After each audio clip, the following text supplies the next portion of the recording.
Good evening, everyone. Tonight, the two books of Dveri, Hayamim, the sacred writing, two books of Chronicles. We try to cover in about 1 hour a fascinating and very serious subject. The whole idea of writing the diary and chronicle of the Jewish history from Adam, from the first man, from the beginning, until the time that was written by Ezra, which is the beginning of the era of Second Temple. Making some research before this talk, which is, by the way, the last one in a series of 12 weeks, to me it was a fascinating evidence that very, very, very few traditional rabbis are dealing with this book. At the end of this talk, hopefully we will be able to have some answer why the rabbis are not so much involved with sharing with public interpretation of this book. According to our tradition, the author of this book is mainly Ezra. If you remember from 2 weeks ago, we talked at length, full lecture about Ezra. Yes, there are some who hold opinion that it wasn't only Ezra, it was few other late prophets. There are those who hold that it was others during the Second Temple era. But it's clear that he was the main author. Why Ezra need to bother to write such a diary and to get length the two books of the Tanakh that basically completed the series of the sacred writings? If you remember from 2 weeks ago, we talked at length of Ezra and his time. The man left all the conveniences in Babylon. He went to the land of Israel, and he had a tremendous amount of turmoil between the war against the Samaritans and building the Second Temple and doing so much constructions and people and writing the Torah and doing so many things. Why he need to go to this trouble to write the diary, regardless if he wrote by himself or with help with others? So I would like to begin this talk with a famous Mishnah. This Mishnah is the Ethics of the Fathers, chapter 2, Mishnah number 7. This Mishnah contributed to famous Hillel, and he said as follows: Afhu Ra'ah, Hillel saw a skull floating on the water. Which means Hillel was the president of the Jewish people, well-known, a man of peace, great teacher, the poorest man according to the Talmud. And imagine the situation: he was walking around the river, and all of a sudden he saw a face of a dead body, just the head, just the skull, floating on the water. So he said to it, we don't know if he's talking to the dead or he's just saying to his students, but that's what he said. Amar la, he said to the skull, this is Aramaic, he said, Al de atfech atfuch, ve'sof meitafayich yetufun. Because you drowned others, they drowned you, and those who drowned you will be drowned eventually. So the rabbis go to all these interpretations, saying that Hillel speaks about the concept that we see throughout the Tanakh, which is a punishment and reward. This is a man that was a murderer. Either Hillel know him or he heard about him, and he said, what you did to others, it's come back to you measure for measure. And in a way, they who drowned you, those who drowned you will be drowned eventually. Again, measure for measure. It's going to be punishment for them as well. So the rabbis derive from that the concept of world to come, concept of there are others who get punished because of certain sins, and there are others who get reward for the sin, etc. But the foundation of this Hillel's teaching is the biblical foundation. You see it throughout the Torah, Nevi'im and Ketuvim, but particularly in the book of Deuteronomy, the reward and punishment for sin, measure for measure. I'm not speaking eye to eye and things like that, that's the code of Hammurabi and those questions. I'm speaking about a very clear methodology of teaching, which is a person does something and there is a result, is a cause and a result. With that in mind, we getting the beginning point of what this Chronicles is all about and what is his agenda, why he is writing it. There are two attitudes toward Jewish history, the rabbis, the mindset of the sages. One way of thinking is great, wonderful for people to learn history and to write diary of their lives. There is another one that opposed it and said, it's meaningless. Why should you bother to spend your lifetime or so much energy to write something? If you go to rabbinic writing, you see that in a lot of writings they are very much encouraging. Study history, study geography, but you see at the very end of the book of Esther, for example, the text said at the very end, and the rest of the story you can read in the Chronicles of the kings of Persia and Madai, which means the rest of the story, it's unrelated and we don't bother. If you want, you go to their books and read. The rabbis derive from that the very important concept, and we are now at the end of one of those series of 12 lectures of history. Just learning history, it's meaningless.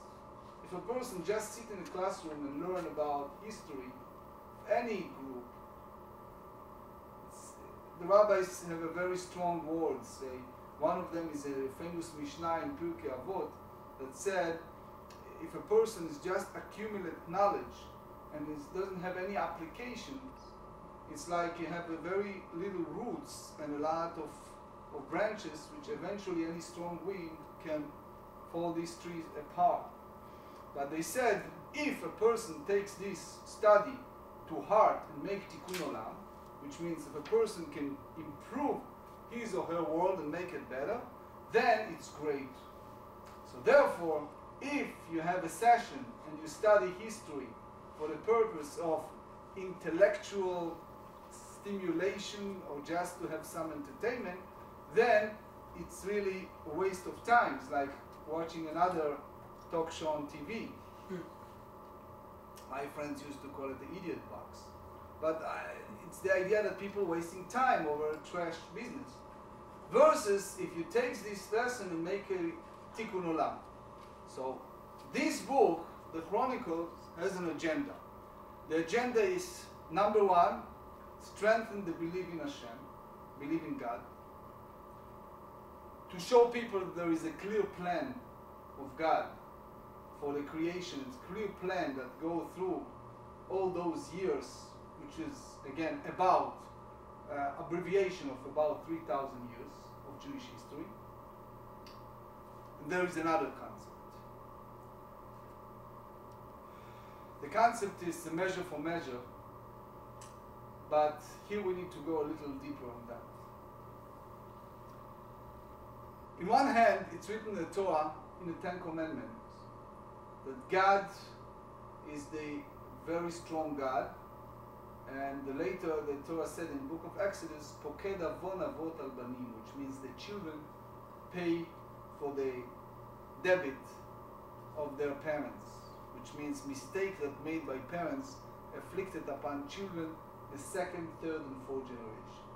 However, there is another source in the Torah, in the book of Deuteronomy, that said, Lo yumtu banim alavot, ish bechet'o yumatu, which means children should not die because of their father's sin. Each person is judged individually. Rashi, the famous commentator, right away explained this concept by quoting many rabbinic sources, and he said, it's all apply if the children continue certain patterns, certain behavior of parents, then they suffer the consequences. If the children do not behave in a sense of negative for the parents, then there are any type of punishment is not applied to their children, which in a way the Rabbi reconcile those biblical texts that contradict each other. Well, if we go to the Tanakh at large, and this is just some word of intro before we go to the text itself, you see that in the Tanakh there are three types of gmul, meaning reward and punishment, measure for measure. One category, it's called in rabbinic literature gmul ishi, which means individual. A person gets a reward or punishment according to his certain behavior. For example, the Torah said the soul that committed that sins need to pay the price. There is second category that is called gmul mishpachti, which means the family will pay the price. Several examples. We mentioned that the Torah said that the second generation, the third generation will get punishment for something. Or another example, we read in the book of Kings, stories of kings that committed sins and then the children continue on, etc., etc. Another famous example, the story of Achan, which we discussed in the past, was a fellow that took from the leftover of city of Jericho, and his family covered up for him. And then when it was a lottery and they catch him, they all pay the price. Not only his sin, but others. So the measure for measure is a principle that's saying throughout the 24 books of the Tanakh, that every single action, the living God, involved with every single action of every person. So if we go to the Ishi, to the person, I'll show you just a very famous several examples, how strongly it's appearing in the whole writings. Adam and Eve, they didn't pass the test, they're out of Garden of Eden. Cain killed his brother, get punished for that. The generation of the great flood, they mess up. It was a decision, eventually a terrible decision to annihilate them. Versus the children of Noah, who well behaved in the sense of the father and the animals, and they saved. Next, Sodom and Gomorrah. All the people of Sodom and Gomorrah get a punishment. Versus the story of Jonah and the city of Nineveh, non-Jewish city or state. They're all penitent, they all repented, change around their destiny. So the action of the Almighty is very clear in the way that this text is written. And the literature, the text, try to show that there is a very strong correlation between each person's action and the result. King Saul, for example, he was warned to do a certain thing, and all of a sudden he lost his kingdom. But it wasn't just losing his kingdom, it was a whole concept of kingdom transferred to someone else, to a different family. So his personal action, his personal mistakes, not only affected him, but basically affected even the potential future generation. His son Jonathan did not inherit the kingdom. Another good example is the book of Yechezkel. It's a famous chapter 18 in the book of Ezekiel, which I recommend you to read later on. So the entire chapter is dealing with the personal responsibility for action. The prophet Ezekiel said things, people did not accept that, they don't follow, and it was a very clear two groups. One group follow him, another group rejected him, and those who follow him get reward, those who rejected him get punishment. So what we understand so far, that in the Tanakh in general there are many, many examples of measure for measure.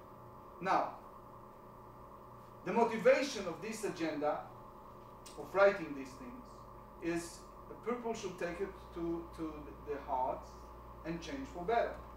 However, and this is a very deep concept, that you have to go along with me what I'm going to lead you now. Very deep concept. We are walking now on a tightrope. And a tightrope is this. If people see an immediate punishment for their sins, we are losing the very basic core of our faith, which is the freedom of choice. If a person, let's trace a scenario. I'm talking here to traditional Jews.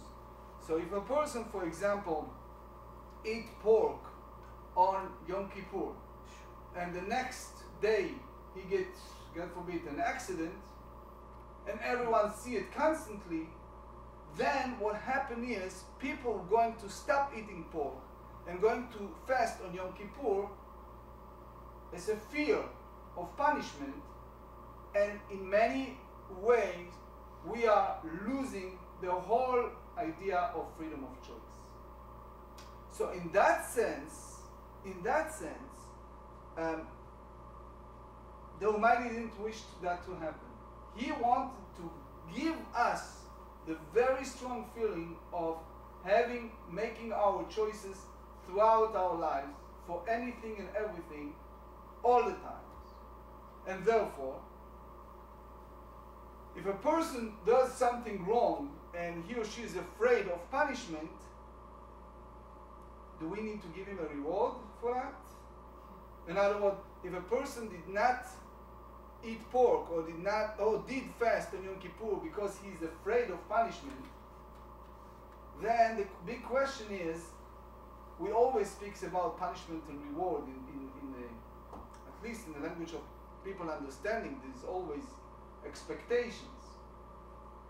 I'm doing something right, so I'm expecting certain consequences, either for me, for my future generation, etc. If I receive any reward for something that I do under fear that something bad is going to happen, then the same way as the Rabbi said that you're not giving a reward for someone who's not drinking poison or eating poison food. You're not going to give that person a reward, because any normal person not eat a poison food, okay? So if a person knows 100% that if I'm going to drink this liquid or I'm going to eat this food, very harmful actions going to take place in my body, no normal person in the right mind will bother with that. So what happened with people, there is basically two levels of seeing every biblical text or biblical events. People usually do not put together the actions and the reward. And by not putting together, in many ways, psychologically, people feel that they have the freedom of choice. This is what the rabbis call the fight, eternal fight between the Yetzer Tov and Yetzer Hara, good and bad inclination. When we talk about Gmul Mishpachti, meaning a punishment reward in a sense of family, it happens, especially if the family collaborate with something.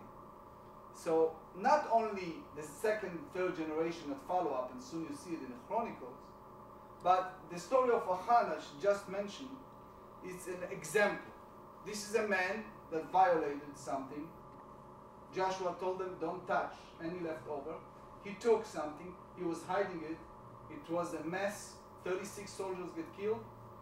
They felt, God said that they did something wrong. Joshua said, who did it? No one wants to admit it.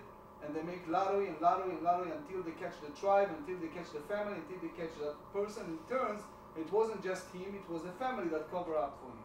Or, if you read the story of, very painful story of the sons of Aaron, that they die, sudden death, fire came from heaven and consumed them in the Torah.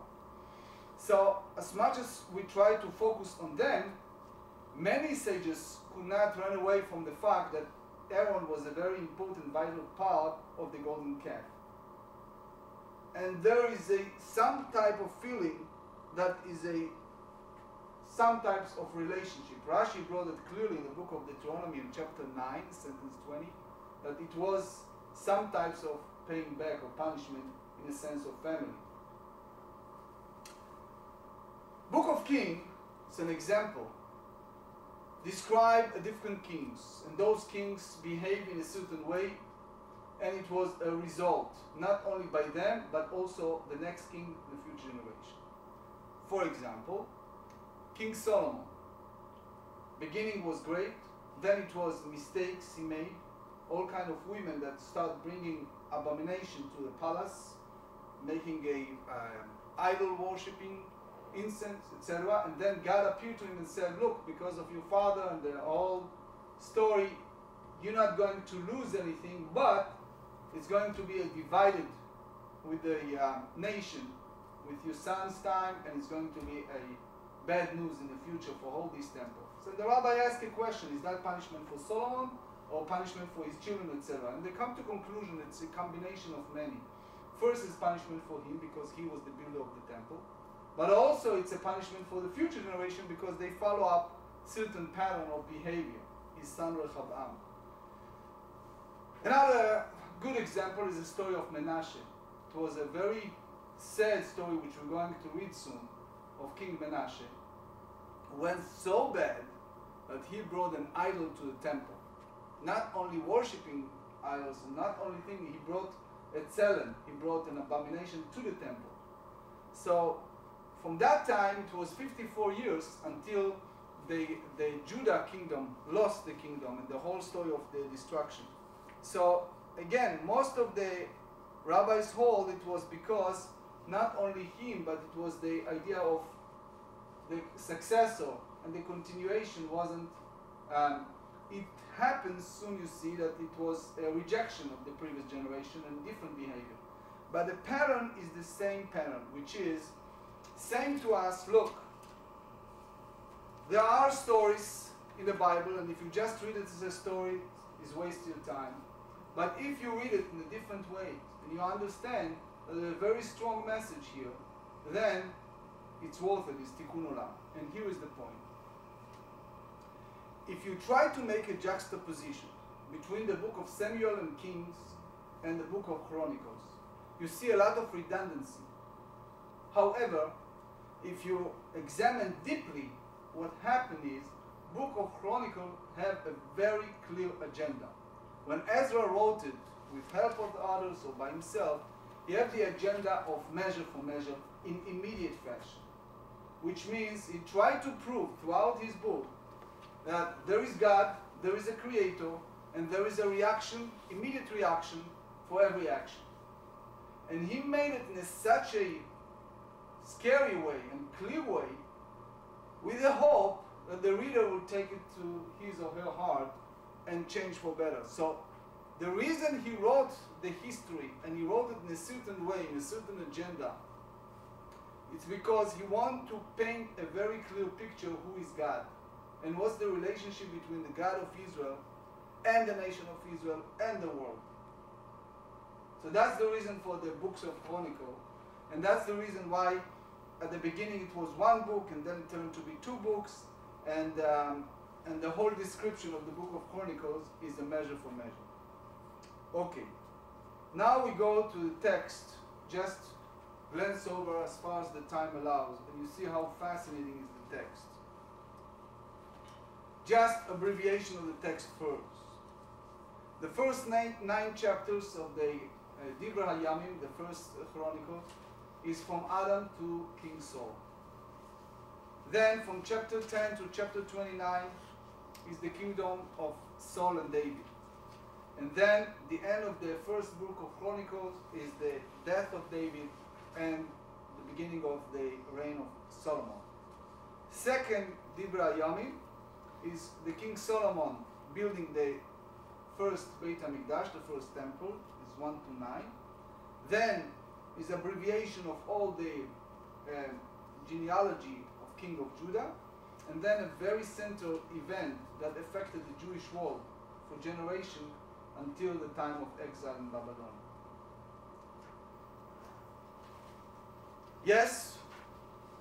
The reason that he didn't mention several events like the story of Bathsheba and King David or other things related to King Solomon, it's because the Talmud dealt with that at length, and because the message was taken in a very clear way. The message is that we need to see a continuation of a sin, which means King David, he repented. King Solomon regrets. So there's no reason for me as the author now to deal with that. What I want to focus is a situation of continuation and the punishment. That's the mindset. Now, several times, whenever it goes to something else, digressing to, for example, the children of Abraham, Isaac, etc., that not part of the Jewish descendants, he mentioned the names, but he's not dealing with them, because this has nothing to do with us, with people who study it later on. And yes, Ezra has some sense of prophecy. Maybe there's a question if he was a prophet or not. And the sense of prophecy is the point that he felt that 2,000 years from now, people are going to study it, and it's part of the Tanakh. And therefore, I need to put together things that have meaning for the future generation. With that in mind, times allow, I would like to focus on some textual manner.